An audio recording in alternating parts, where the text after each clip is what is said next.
Para você ter ideia, para você que está nos acompanhando agora, essa discussão no STF ela é desde 2015. De 2015. Existe uma votação que já está encaminhada, já está acontecendo. Uma votação em que está 5-1 pela descriminalização da maconha e 6 votos para que seja estabelecida uma quantidade mínima de drogas que diferencie o usuário da maconha do traficante. Nós estamos recebendo agora em nosso programa o deputado federal pelo estado do Maranhão, do Partido Republicano, Aloysio Mendes, que já está conosco aqui em nosso estúdio, o qual nós vamos conversar com ele sobre esse assunto, que é um assunto que com certeza está movimentando o Congresso Nacional e também nós queremos saber a opinião do representante do estado do Maranhão na Câmara. Deputado Aloysio, seja muito bem-vindo. Sobre essa votação que vai se encaminhar, vai recomeçar a partir de amanhã, que foi colocado aí em votação pautado pelo ministro Barroso, que é o presidente do Supremo. Qual a sua opinião a respeito desse assunto? Primeiro, boa tarde, Oswaldo, é um prazer estar aqui com você novamente. E como a gente pode acompanhar, inclusive, na entrevista feita aí pelo Repórter na Rua, a população brasileira majoritariamente é contra a descriminalização da maconha. Por vários fatores. Um deles é que em todos os países onde se iniciou essa política, não deu certo. Houve um aumento do número de viciados, a partir da maconha se entrou em outras drogas, e a sociedade brasileira, que também é majoritariamente conservadora, e o Congresso Nacional já se manifestaram claramente contra isso. É importante dizer que a nossa Constituição atribui ao Congresso Nacional o poder de criar e promulgar leis. Não cabe ao Supremo Tribunal fazer isso. E isso está acontecendo agora. A analisação brasileira, de maneira tácita, que é proibido o uso da droga maconha, da cannabis sativa. E não pode o Supremo decidir contrariamente ao que diz a lei. E já houve manifestação, inclusive, do presidente do Congresso Nacional, Rodrigo Pacheco, e dos deputados federais, que caso o Supremo vá deliberar sobre isso agora, nós iremos editar e propor uma lei tornando crime o uso e o porte da maconha, independente da quantidade. Hoje a Polícia Federal, juntamente com a Secretaria Nacional Antidrogas do Paraguai, SENAD, realizaram o que eles chamam da maior ação contra a maconha de todo o planeta. E algumas pessoas, alguns analistas, alguns deputados, alguns congressistas, já dizem que se essa lei passar no Supremo, acaba por pode legalizar o tráfico de drogas no Brasil, deputado? Sem dúvida nenhuma, não só legalizar, mas proporcionar, realizada de forma livre, com até 60 gramas, é um absurdo, estão estipulando até a quantidade, nós estamos abrindo a porta da droga para os nossos jovens, para as nossas famílias, que já têm sido assodadas e destruídas há muitos anos por essa chaga da sociedade que é o tráfico de drogas. Deputado, aproveitando a sua presença em nosso programa, vamos discutir, conversar sobre um outro assunto também, que esteve bem recentemente em evidência no Senado Federal e vai voltar agora para a Câmara, que é a questão das saidinhas temporárias que nós temos aí durante todo o ano, que beneficiam pessoas que cumprem suas penas e que voltam, alguns deles, a reincidir. Foi da Câmara para o Senado fez uma modificação e agora volta novamente essa pauta para a Câmara. Como é que a Câmara vai receber essa pauta? O senhor que faz parte, integrou como presidente a Comissão de Segurança e Combate ao Crime Organizado da Câmara, foi uma das pessoas que lutou muito para que essa pauta fosse aprovada na comissão, também em plenário para ser enviado para o Senado. Como é que você vê o retorno dessa pauta para a Câmara? Olha, uma das grandes alegrias que eu tenho durante meu mandato foi ter como presidente da Comissão de Segurança Pública e Combate ao Crime Organizado conseguir aprovar essa matéria, não só na comissão, mas no plenário. Esse era um grande anseio da sociedade brasileira. Existem algumas excrescências que só existem no Brasil. Uma delas era a saidinha, outra é a visita íntima também, que nós já temos um projeto para proibir esse tipo de regalia aos presos. Quem quer ter visita íntima, quem quer ter saidinha nas festas não cometa crime. Aqueles que cometerem crime sabem que a punição é ficar na cadeia e cumprir a sua pena. Então eu fico muito feliz de ver que esse projeto, que foi votado durante a minha gestão como presidente da Comissão de Segurança Pública e agora corroborado pelo Senado por uma votação expressiva, está voltando para a Câmara e pela conversa que eu tenho tido com meus pares, terá uma aprovação por quase unanimidade na Câmara Federal. E esse é um gesto, é um sinal que o Congresso Nacional faz para a sociedade, dizendo que a partir desse momento todas as tratativas com relação ao endurecimento de penas, principalmente no combate ao crime organizado, serão tomadas pelo Congresso Nacional. Deputado, o senhor acredita que o ponto final dessa questão vai ser na Câmara? A Câmara vai conseguir manter o que veio, a modificação do Senado? Ou o senhor acha que pode acontecer alguma outra alteração na Câmara? Eu acredito que qualquer alteração que vai ocorrer agora na Câmara Federal, e pode ser que algum ajuste seja feito, ela é terminativa na Câmara. A gente, nosso sistema bicameral, ele nasceu na Câmara, foi para o Senado fez alterações, voltou para a Câmara, e agora a Câmara tem um poder definitivo de aprovar essa matéria, mesmo que alguma alteração seja feita. Acredito que alguns ajustes ainda poderão ser feitos, mas nós temos a certeza absoluta de que a enorme maioria, quase a totalidade dos deputados federais são a favor desse projeto, como já demonstramos na primeira votação, e ele será votado, segundo o Arthur Lira me disse, o nosso presidente Arthur Lira, será votado ainda nesse primeiro semestre, talvez já agora no início de maio, né? Então eu tenho certeza de que essa matéria levada a plenário, ela será aprovada por quase unanimidade da Câmara Federal e será sancionada pelo presidente, porque eu não acredito que o presidente irá sancionar um projeto aprovado pela quase totalidade da Câmara e do Senado e que é um grande anseio da sociedade brasileira. Deputado, o senhor fez agora recentemente, durante essa semana, uma postagem na sua rede social a respeito de um fato que aconteceu lá na cidade de Zedoca, que eu inclusive queria agora que o pessoal da técnica me exibisse uma matéria que foi produzida na época lá na comunidade em Zedoca, a respeito de uma casa, de uma propriedade que foi destruída por tratores a mando da prefeita lá de Zedoca, e que causou um desespero, uma comoção muito grande, e que isso foi parar nos tribunais. Eu queria, se possível, que a nossa produção nos colocasse no ar essas imagens.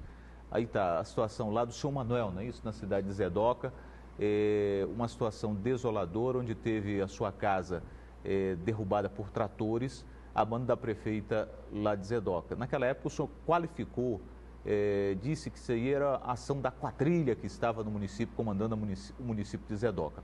Qual o desfecho que nós tivemos dessa situação, deputado? Olha, Oswaldo, é muito importante falar sobre essa matéria. Talvez seja uma das imagens mais impactantes dos últimos anos que nós tivemos no Maranhão. Um cidadão, um pai de família, com seus netos, filhos, ter a sua casa destruída por um trator da prefeitura de forma criminosa, como eu disse daquela vez. E agora ficou provado, porque quem age contra a lei é criminoso. E agora a Justiça Federal, numa decisão da juíza, determinou que a prefeitura devolvesse o terreno para o seu Manuel e sua família, porque aquela é uma área de posse do governo federal do INCRA e jamais poderia ter tido uma decisão da Justiça Estadual no sentido da demolição da casa do seu Manuel. Então, ficou comprovado que a propriedade era do INCRA e havia sido cedida para os assentados da família do seu Manuel, e agora, com essa decisão da Justiça, que determina a devolução da área para o seu Manuel, nós estamos entrando com uma outra ação, que é uma ação de indenização de danos materiais e morais. E isso é mais uma prova de que a Prefeitura de Zedoca agiu de maneira covarde, violenta e agora confirmado pela Justiça Federal, de forma criminosa. Parabéns ao seu Manuel, parabéns à sua família, parabéns à população de Zedoca e todos aqueles que estiveram envolvidos nesse caso. Quero aqui fazer um registro especial com relação ao INCRA, a Autarquia Federal, que entrou também nessa ação, através do seu superintendente regional, o ex-deputado Zé Carlos, ao doutor Renato, advogado que primeiro entrou na defesa dessa família, porque o conjunto de forças que se insurgiram contra essa ação criminosa e violenta tiveram agora um bom desfecho. E é uma demonstração clara que ninguém pode tudo e ninguém pode ir contra a lei. E é uma demonstração de que esse grupo político que comanda a Prefeitura de Zedoca está tendo o início do seu fim, por uma decisão dessa que mostrou que ninguém pode ir contra a lei e contra a população. Mas além de deixar desalentado o senhor Manuel, toda a família, ele teve aí perdas imensas, ou seja, tudo que ele construiu durante toda a sua vida, que sua casa, tudo foi colocado ao chão por tratores naquele momento, naquela época. Será que a Justiça vai conseguir alcançar algum tipo de reparo para essa situação, deputado? Sem dúvida nenhuma, Oswaldo. Primeiro, com o reconhecimento da Justiça Federal que aquela terra não pertencia à Prefeitura e sim à família do seu Manuel. Então, baseado nessa decisão da Justiça Federal, nós já estamos impetrando duas ações. Uma por danos materiais, pelos prejuízos que o seu Manuel teve com a destruição da sua casa, com a morte da sua criação, dos seus animais e todo o prejuízo que ele teve. E a segunda, por danos morais, porque a violência feita contra a família do seu Manuel, dos seus filhos, dos seus netos, não tem dinheiro no mundo que repare isso, mas nós temos que penalizar de maneira grave e profunda aqueles que causaram esse sofrimento ao seu Manuel e à sua família, e essas ações, eu não tenho nenhuma dúvida, terão êxito na sua execução. Deputado, nós tivemos agora recentemente a mudança na troca do comando no União Brasil. Há alguns dias tem sido ventilado em Brasília no meio político, a questão de uma possibilidade, talvez até distante, de uma federação entre PP, União Brasil e Republicanos. O que tem de verdadeiro ou apenas de boatos nessa história? Olha, Oswaldo, eu fui muito procurado agora como presidente do Partido Republicanos, nessa antivéspera das eleições municipais, com essa preocupação de que havia uma conversa, de uma fusão entre dois grandes partidos, né, são os três, entre os 5 maiores partidos do Brasil, e havia realmente essa conversa circulando, não só aqui no Maranhão, mas no Brasil todo. Como presidente do partido, procurei o nosso presidente nacional, Marcos Pereira, como outros presidentes estaduais, e o presidente Marcos Pereira publicou uma nota pela presidência do Partido Republicano, dizendo que não havia nenhuma tratativa nesse sentido, nem para as eleições municipais e muito menos para as eleições federais que serão em 2026. Então, eu digo assim, claramente, na política tudo é muito mutante, né? Mas hoje existe, da parte do nosso presidente nacional e de todos os filiados, todos os deputados e todos os presidentes regionais, nenhum interesse em fusão nesse momento do Republicanos com qualquer partido. O Republicano tem sido o partido que mais cresce no Brasil nas últimas 4 eleições, né? Nós saímos de 8 deputados e 1 senador, hoje nós somos 42 deputados e 5 senadores, e é um partido que tem crescido a cada eleição.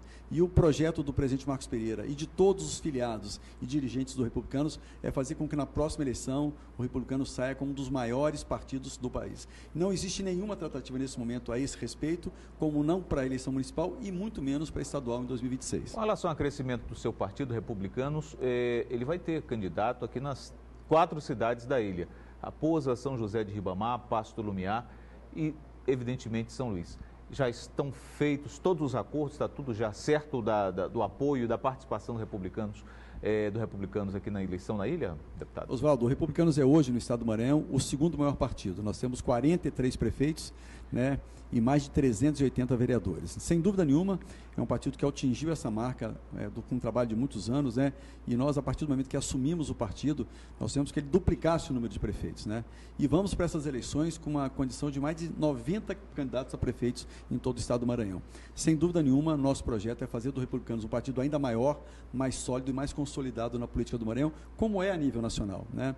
E aqui na região metropolitana, como você disse, nós não temos candidatos para disputa da cabeça de chapa. Nós temos na Raposa e teremos em Pasto Lumiar. Em São Luís, em São José de Ribamar, estamos disputando a eleição aliados aos candidatos que estão hoje à frente da disputa, tanto o prefeito Eduardo Brade como o Dudu Diniz e Ribamar. Então, sem dúvida nenhuma, o Republicanos irá também na região metropolitana sair muito fortalecido, como também na região tocantina.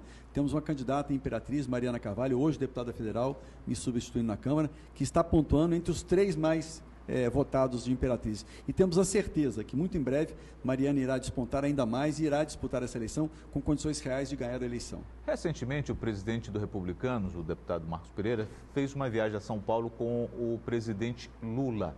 E os comentários surgiram, ou seja, de uma possível aproximação do Marcos Pereira ou do Republicanos ainda mais próximo do governo e do presidente Lula. Como é que você vê também essa questão, deputado? Olha, o presidente Marcos Pereira sempre foi muito claro nas suas posições. Todas as pautas de interesse do país, o Republicanos estará firme com o governo.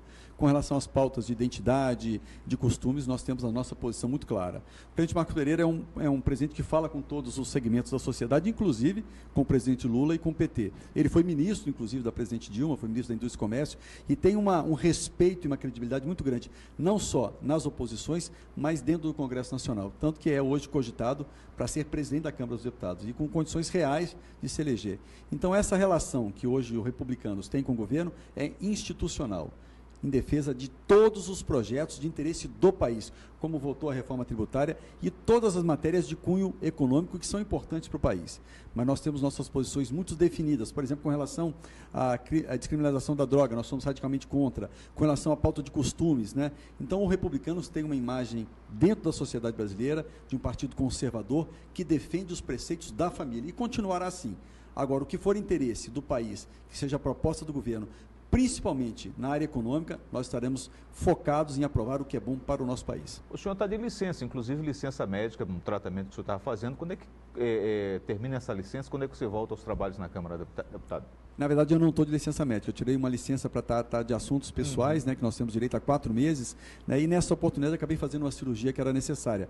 Mas eu estou reassumindo meu mandato agora no dia 28 de março.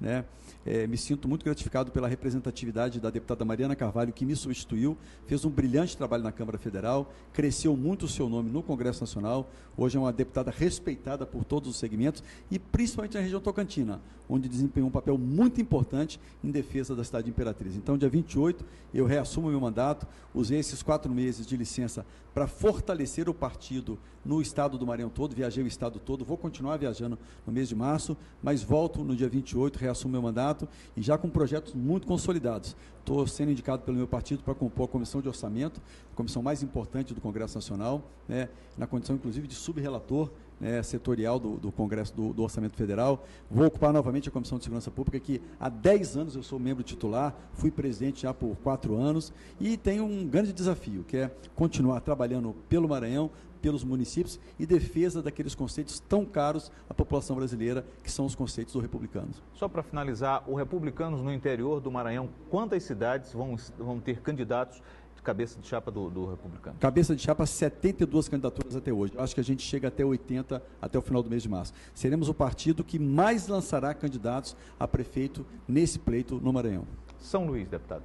São Luís, nós temos uma parceria com o prefeito Eduardo Braide, que todas as pesquisas indicam que está à frente das disputas, tem feito um grande trabalho, isso a população tem aprovado e continuaremos firmes. Eu acho que é o melhor projeto para São Luís e não tenho dúvida nenhuma que o prefeito Eduardo Braide disputará essa eleição com condições, inclusive, de ganhar a eleição no primeiro turno.